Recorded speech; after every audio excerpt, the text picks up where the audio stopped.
Bonjour à tous, on se retrouve aujourd'hui pour la suite de ce topo sur l'hypertrophie bénigne de la prostate. Nous allons désormais aborder les traitements de cette pathologie.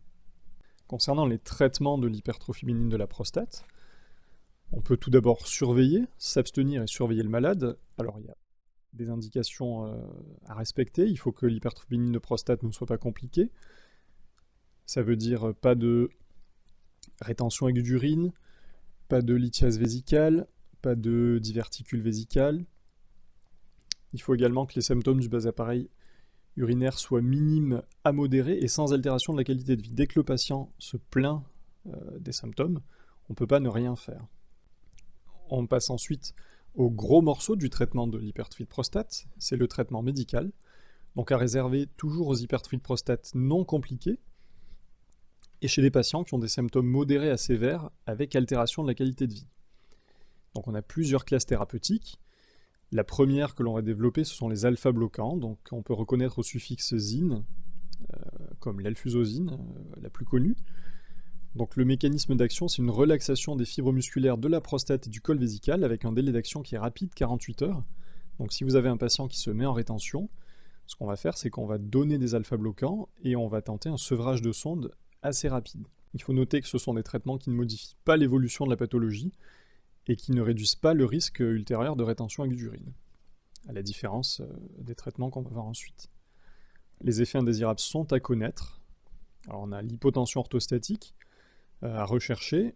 On a également une diminution du volume de sperme émis, anciennement appelée éjaculation rétrograde, car si on diminue le tonus des fibres musculaires lisses, eh bien le sperme aura plus de mal à sortir et aura plus tendance à remonter vers la vessie.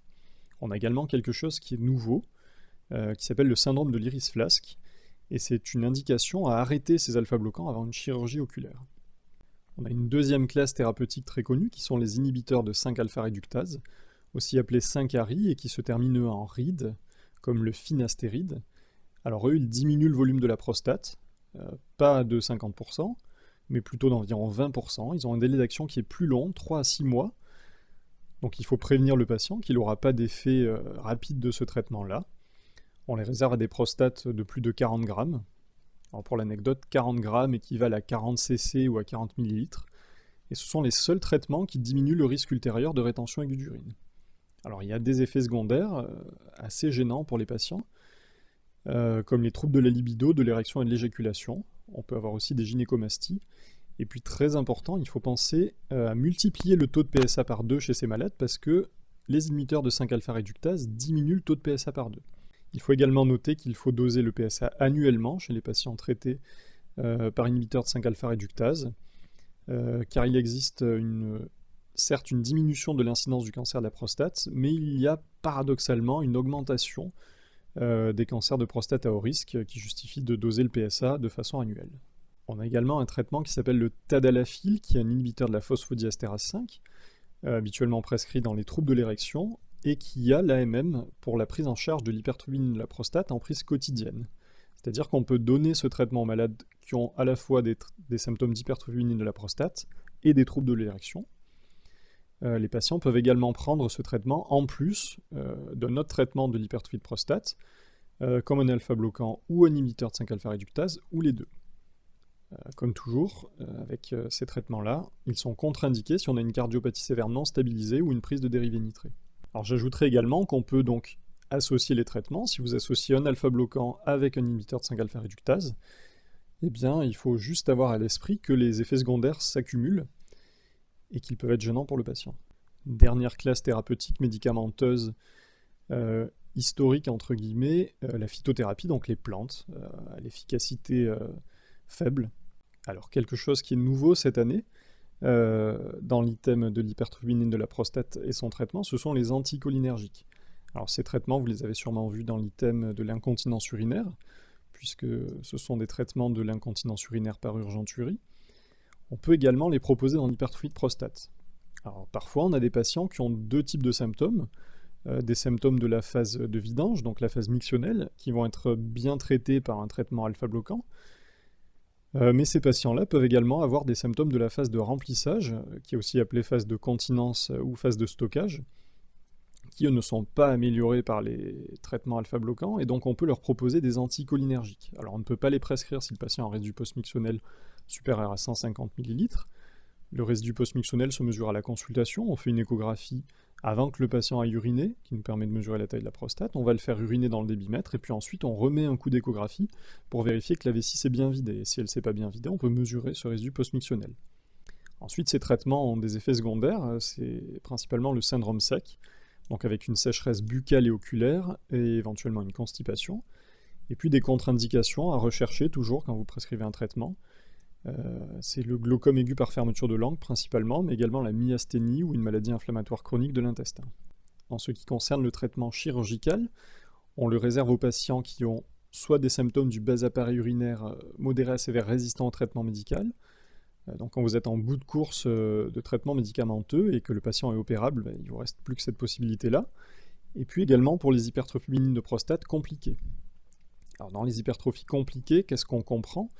Il y a deux entités. La première, c'est des patients qu'on va opérer d'emblée. Donc c'est des patients qui sont en rétention aiguë d'urine et que vous n'arrivez pas à sevrer de la sonde. Ça veut dire qu'ils se sont bloqués, vous avez essayé d'enlever la sonde et puis vous n'y êtes pas arrivé. Le patient n'a jamais repris la miction.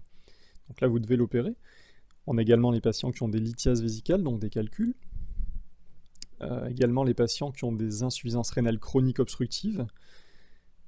Et puis ensuite, des patients qui ont une hématurie récidivante ou des infections urinaires récidivantes. Et donc c'est là qu'entre en jeu la deuxième entité. Une première infection urinaire en lien avec l'hypertrophie de prostate ou un premier épisode d'hématurie macroscopique ne sont pas des indications d'emblée à opérer des malades. Donc dans les traitements chirurgicaux, on a trois possibilités. La première, ce sont les traitements ablatifs traditionnels, donc entre guillemets historiques. Vous avez ici la résection transurétrale monopolaire. Donc monopolaire, ça veut dire que le courant passe entre l'anse de résection et le patient via une plaque.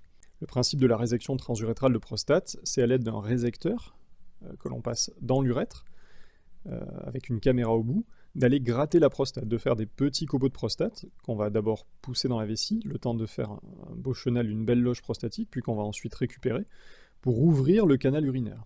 Et donc dans les effets secondaires de la résection transurétrale de la prostate, vous avez l'éjaculation rétrograde. Vous voyez ici les canaux éjaculateurs qui arrivent. Puis vous imaginez bien que si on grignote toute cette loge, eh bien le sperme ne sortira plus par les voies naturelles, mais aura plus tendance à remonter dans la vessie. Deuxième traitement historique, l'adénomectomie voie haute, que vous voyez ici. Le principe, c'est de passer donc par une incision suspubienne, une laparotomie, d'ouvrir, selon les techniques, soit la vessie, soit la capsule prostatique, et d'énucléer en fait l'adénome, uniquement l'adénome, on ne parle pas de prostatectomie, d'enlever l'adénome au doigt, comme si vous passiez votre doigt entre la peau d'une mandarine et la chair de la mandarine, pour n'enlever que la chair et refermer la chair par-dessus. Donc on enlève l'adénome, on referme la capsule prostatique ou la vessie, et on obtient ceci. Alors ça c'est ma main, vous pouvez voir la taille d'un adénome prostatique qu'on a retiré chez ce malade, qui est estimé à 120 grammes.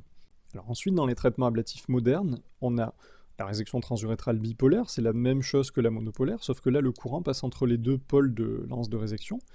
Donc on n'a plus besoin de glycocol, vous savez, c'est ce soluté qui est à risque de TURP syndrome dans les résections transurétrales monopolaires, à risque d'hyponatrémie de dilution.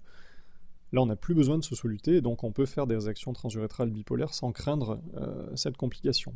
Ensuite on a deux techniques un peu nouvelles, l'énucléation endoscopique laser, aussi appelée laser OLEP. C'est en quelque sorte un mélange de résection transurétrale et d'adénomectomie voie haute. Vous savez que la résection transurétrale de prostate est limitée aux prostates de moins de 80 grammes, et que pour les plus grosses prostates, eh bien avant, on était obligé de faire des adénomectomies voie haute. Maintenant, avec les énucléations endoscopiques, eh bien on peut mixer ces deux techniques pour opérer par voie transurétrale de grosses prostates.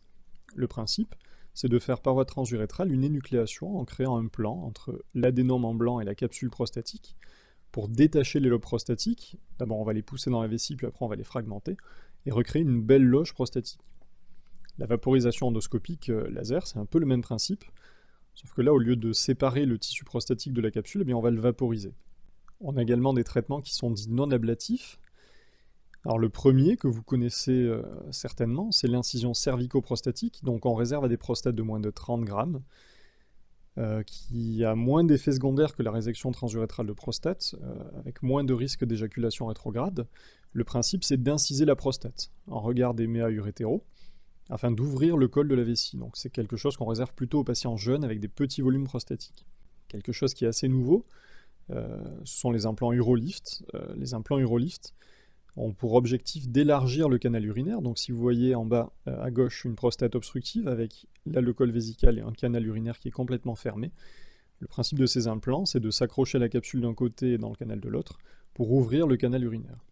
Chez certains patients, malheureusement, nous sommes obligés de recourir au traitement palliatif avec plusieurs options. La plus connue, c'est la sonde à demeure. On parle de sonde à demeure quand on laisse la sonde pour une longue durée, avec habituellement un changement tous les mois à la consultation. On peut également proposer un cathéter suspubien en remplacement de la sonde à demeure et en l'absence de contre-indication. Chez certains patients, on peut également mettre en place un stent d'incontinentation qui va permettre d'ouvrir le canal urinaire. Malheureusement, ne permettra pas la continence. Et puis chez d'autres patients, notamment les patients qui veulent garder une activité sexuelle par exemple, et ne pas avoir de sonde à demeure, on peut également proposer des autosondages. Donc c'est le patient qui va réaliser lui-même des sondages vésicaux afin de vidanger sa vessie. Voilà, nous arrivons à la fin de cette vidéo. J'espère que cela vous aura plu. N'hésitez pas à m'envoyer un mail si vous avez des questions. Et puis n'hésitez pas à considérer l'urologie au moment de votre choix de spécialité, car c'est une spécialité qui est variée, très intéressante, et qui mérite d'être découverte. Merci à tous et bon courage.